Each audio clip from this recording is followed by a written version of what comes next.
केलंय तरी सुद्धा त्यांनी मदत केली, तर हे सगळे सहआरोपी झाले पाहिजेत.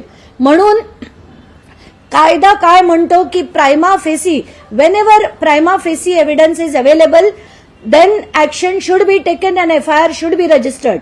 तर माझी मागणी आहे की धनंजय मुंडे, बालाजी तांदळे, शिवलिंग मोराळे, सारंग आंधळे, डॉक्टर वायबसे व त्यांच्या पत्नी, SP Bargal, PSI Rajesh Patil, PI Mahajan, PI Bhagwat Shelar आणि ते जे गीते आहेत, जे LCBचे अधिकारी होते ते, अशा 10 जणांना सहआरोपी करा. त्यांची सगळ्यांची स्टेटमेंट्स घ्या.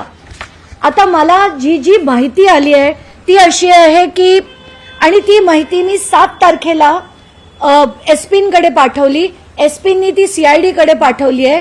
त्याच्यात सगळे डिटेल मी दिलेले आहेत की ज्यांच्याकडनं माहिती आली ती माहिती वेगवेगळ्या दिवशी आली होती.